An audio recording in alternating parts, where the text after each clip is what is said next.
Yakub alaihi salam menangis hingga buta.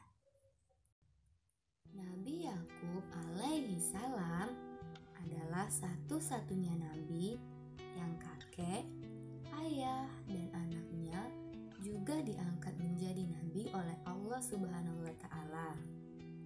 Nabi Yakub merupakan cucu dari Nabi Ibrahim alaihi salam, putra dari Nabi Isa alaihi salam, dan ayah dari Nabi Yusuf alaihi salam. Ia lahir di Kan'an, Palestina. Ayahnya adalah Nabi Isa alaihi salam, sedangkan ibunya bukan berasal dari Palestina, melainkan berasal dari Haran, Irak, yaitu Rafka binti Batuil bin Nahur. Kakek dari Rafka merupakan saudara dari Nabi Ibrahim alaihi salam. Nabi Yakub alaihi salam bukanlah satu-satunya putra dari Nabi Isa alaihi salam. Ia mempunyai saudara kembar yang bernama Al-Ais. Meski kembar, mereka berdua tidak saling akrab. Ais selalu memusuhi Nabi Yakub alaihi salam. Perselisihan berawal ketika Nabi Isa alaihi salam telah mendoakan Nabi Yakub alaihi salam. Ia berkata, "Semoga engkau dikaruniai banyak anak dan rezeki oleh Allah Subhanahu wa Ta'ala, serta dijadikan pemimpin dari sebuah bangsa yang akan diturunkan." Doa inilah yang membuat saudara kembarnya yaitu Ais merasa cemburu dan kemudian memusuhi Nabi Yakub alaihi salam. Menurut Ais, ialah yang lebih berhak didoakan oleh sang ayah. Saat inilah kesabaran Nabi Yakub alaihi salam diuji oleh Allah Subhanahu wa Ta'ala. Nabi Yakub terus menghadapi perlakuan buruk dari saudara kembarnya sendiri. Akhirnya, untuk mengatasi perselisihan ini, sang ayah yaitu Nabi Isa alaihi salam menyarankan kepada Nabi Yakub alaihi salam agar hijrah ke kota Padan Aram di Irak. "Wahai anakku, aku sarankan kepada engkau untuk hijrah ke kota Padan Aram, Irak. Di sana tinggal saudara laki-laki dari ibumu. Pamanmu itu bernama Laban bin Batuil. Sampaikan pesanku untuknya, agar engkau menikah dengan salah seorang putri dari pamanmu itu."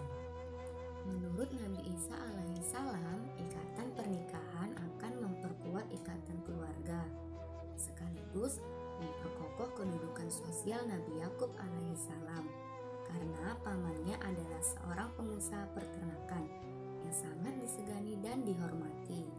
Nabi Yakub alaihi salam memulai perjalanan hijrahnya yang sangat jauh dari kota Palestina ke Irak. Kesabarannya kembali diuji oleh Allah Subhanahu wa Ta'ala. Berhari-hari menempuh perjalanan melintasi gurun menjadi sangat dingin menusuk tulang. Selain itu, bahaya dari gurun yang senantiasa mengintai serta binatang buas yang ditemui Nabi Yakub alaihi salam. Dalam kelelahan jasmani dan rohaninya, Nabi Yakub tertidur di suatu tempat yang berbatu besar. Allah Subhanahu wa Ta'ala memompa semangat Nabi Yakub dengan cara memberikan kabar gembira melalui mimpi. Allah Subhanahu wa Ta'ala berjanji akan memberikan kehidupan yang penuh keberkahan kepada Nabi Yakub alaihissalam beserta keturunannya. Selanjutnya, Nabi Yakub alaihissalam bernazar bahwa di tempat ia tertidur ia akan membangun sebuah tempat ibadah. Tempat ibadah itu adalah Masjid Al-Aqsa. Setelah berhari-hari menempuh perjalanan, akhirnya sampailah Nabi Yakub alaihissalam di kota Padan Aram, Irak. Ia bertemu beberapa penduduk kota yang sedang beraktivitas. Dari penduduk ini, Nabi Yakub dipertemukan dengan seorang gadis bernama Rahel, putri dari Laban bin Batuil. Nabi Yakub kemudian mengikuti Rahel menuju rumahnya. Setelah berjumpa dengan Laban bin Batuil, Nabi Yakub alaihissalam menyampaikan pesan dari ayahnya, yaitu Nabi Isa alaihissalam, agar Laban bin Batuil mengangkatnya sebagai menantu. Mendengar pesan tersebut, Laban bin Batuil setuju akan menikahkan Nabi Yakub dengan salah seorang putrinya, dengan syarat Nabi Yakub harus mengembalakan hewan ternaknya selama 7 tahun.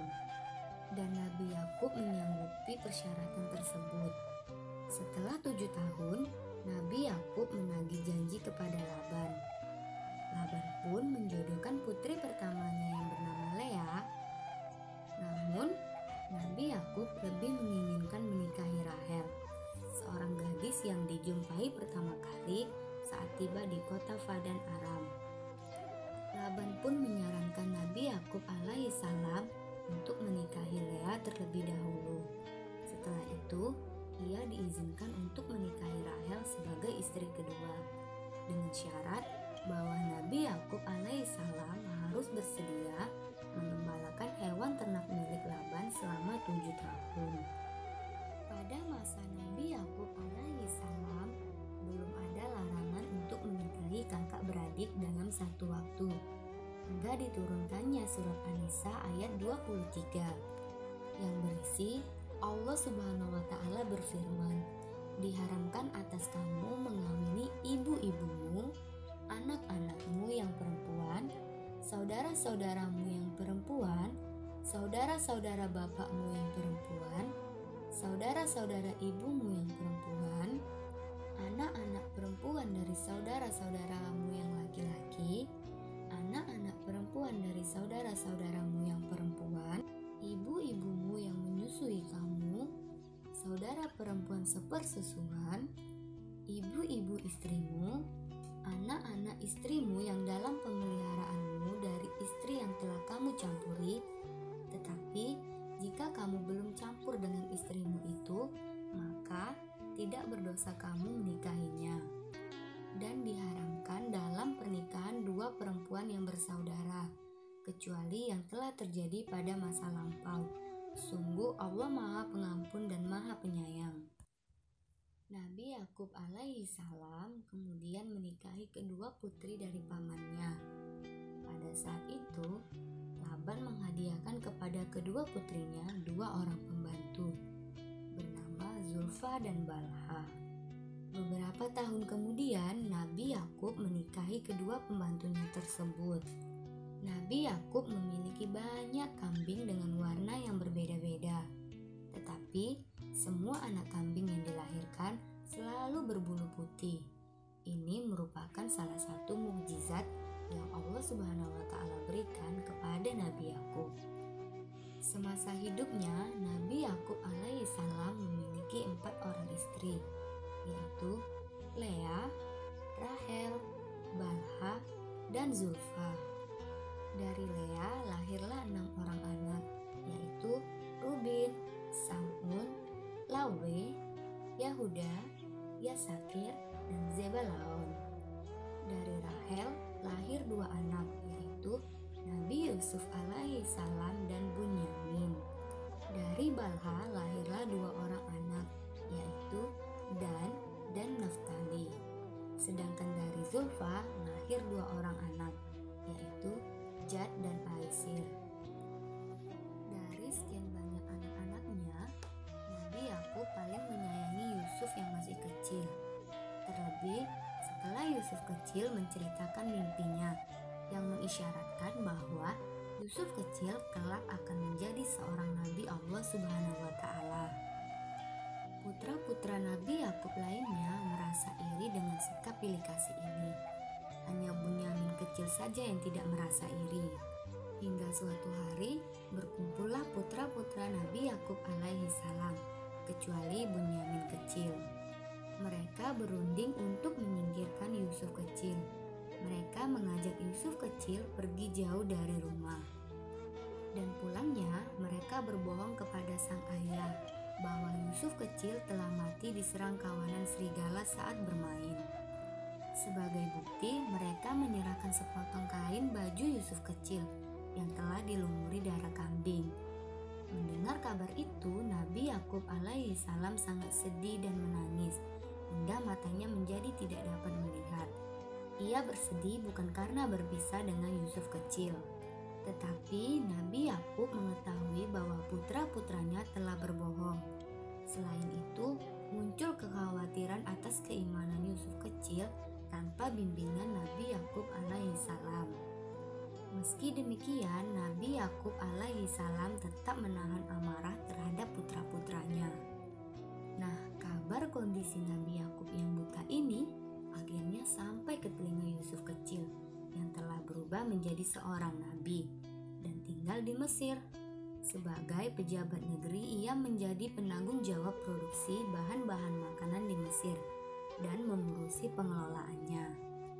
Pada saat wilayah tempat tinggal Nabi Yakub alaihissalam mengalami kekeringan, putra-putranya diminta untuk membeli bahan makanan dari Mesir. Wahai putra-putraku, pergilah kalian ke kota Mesir untuk membeli bahan makanan, karena saat ini wilayah kita mengalami kekeringan. Hal itu pun diketahui oleh Nabi Yusuf alaihissalam. Nabi Yusuf sengaja menemui saudara-saudaranya dan memberikan baju gamis kepada saudaranya. Berikan baju gamis ini kepada ayah, lalu usapkan pada wajahnya. Sekembalinya dari Mesir, putra-putra Nabi Yakub menceritakan kabar gembira ini kepada ayahnya dan menyampaikan apa yang dipesankan oleh Nabi Yusuf alaihissalam. Mendengar kabar dari putra-putranya, Nabi Yakub sangat gembira. Ia bersyukur kepada Allah Subhanahu wa Ta'ala karena Nabi Yusuf masih hidup dalam kondisi sehat. Ia juga meminta ampun kepada Allah Subhanahu wa Ta'ala atas kesalahan yang diperbuat di masa lalu. Ya Allah, ampuni hamba atas semua kesalahan-kesalahan hamba di masa lalu, dan hamba memohon kesembuhan padamu atas mata hamba yang buta. Allah Subhanahu wa Ta'ala mengabulkan doa Nabi Yakub alaihissalam dan memberikan keajaiban setelah baju gamis milik Nabi Yusuf diletakkan di wajah Nabi Yakub.